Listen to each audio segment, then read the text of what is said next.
go to the aforementioned Melvin in New York on the U.S. and war. Melvin, welcome back. What would you like to say? First of all, nice to see you again, George. You can hear me correctly, correct? Very well. Oh, very good. Okay, so you mentioned something the other week, you and another caller the other day, about America, because we voted for who we voted for, we need to find something to rally against in a single thing. Well, America, because of our forefathers, we actually have something that we could hold our politicians' feet to the fire, and that is called the Constitution of the United States and the Declaration of Independence and all of those things, and our Bill of Rights, which are being evaded now in many ways.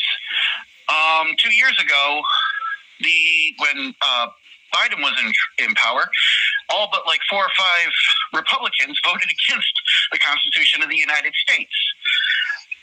We need them to uphold it.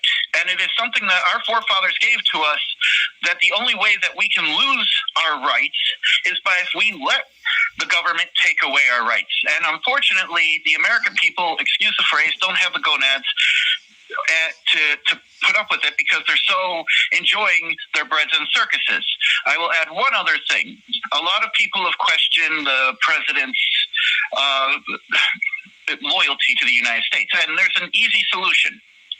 All you have to do is ask him what millions, or not millions, but hundreds of people have asked, which most of them were vets, for the United States government to do, which was put an investigation into a ship in 1967 that was sunk by Israel. The name is on my tongue, and I don't know why I can't spit it out, because I can't remember it right off the top of my head. The Liberty, yeah. Thank you, Liberty. Yeah, you're right. But we don't have to go back that far, Melvin. And I mean, I honor your Constitution. I wish we had one. I honor your Bill of Rights. I wish we had one.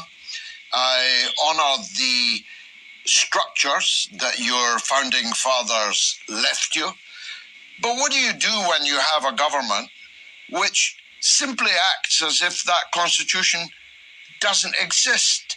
For example, the bombing of these fishing boats in the Caribbean is explicitly illegal.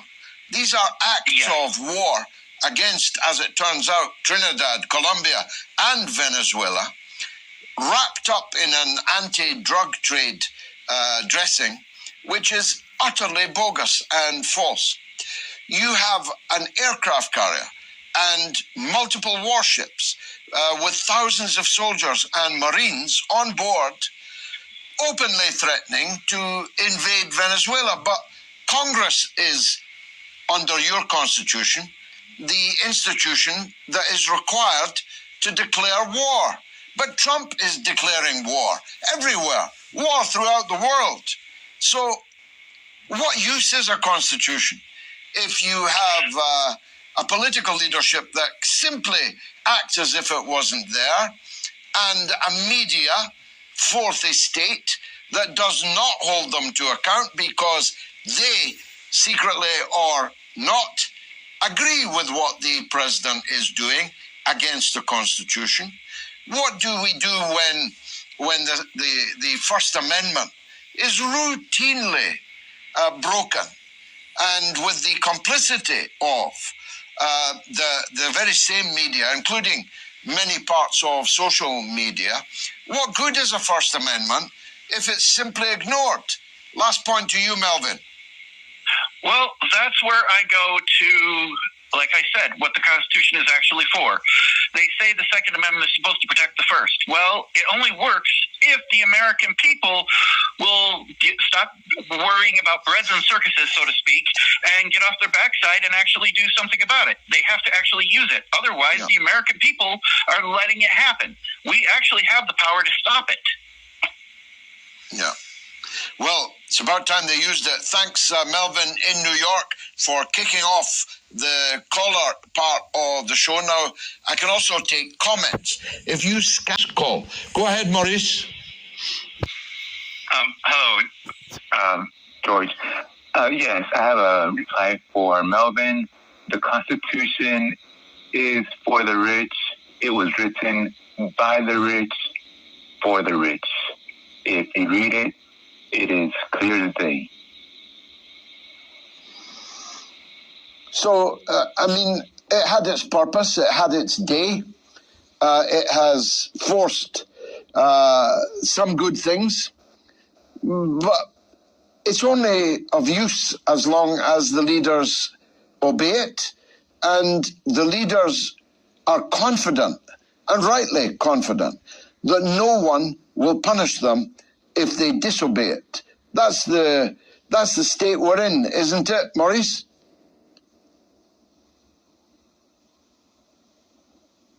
So, but we the people need to rise up and disobey the serfs.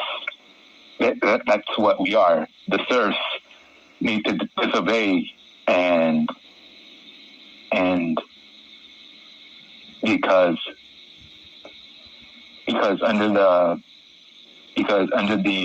I believe the 13th Amendment, we are chattel. We are chattel. Cattle driven to the slaughterhouse. Look at all these sailors and Marines and soldiers that are off the coast of Venezuela now. What do you think's going to happen to them if this male model, Pete Hegseth, gives them the order to invade and land on the beaches of Venezuela? What do you think's going to happen to them? Poor bloody infantry slaughtered by men that have never heard a gun shot in anger in their life, Maurice. Maduro has almost all of Venezuela willing to fight, and I don't see that for the U.S. Let me assure you that Maduro is leading an army of millions, and you're going to need millions, and you're going to need a decade or 2 decades before you prevail, and the certainty of you prevailing is definitely not present.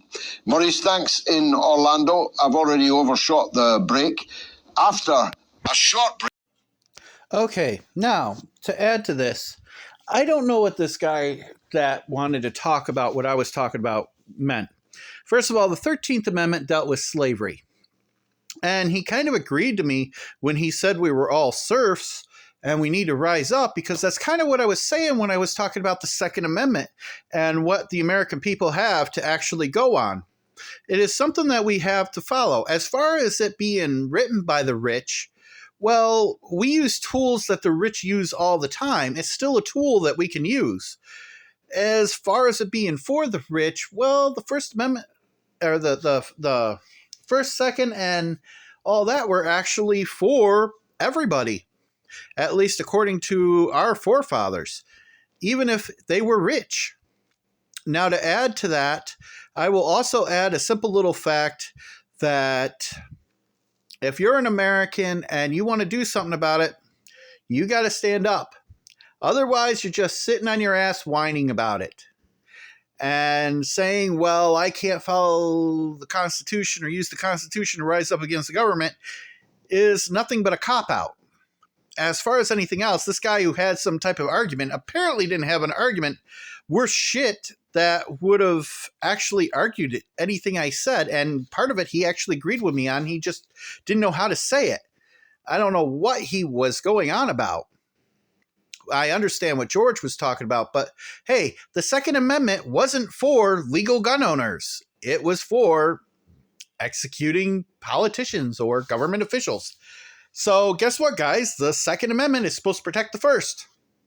And if our politicians aren't following the Constitution, it is our job as Americans to uphold their feet to the fire. Selling Preppers signing out.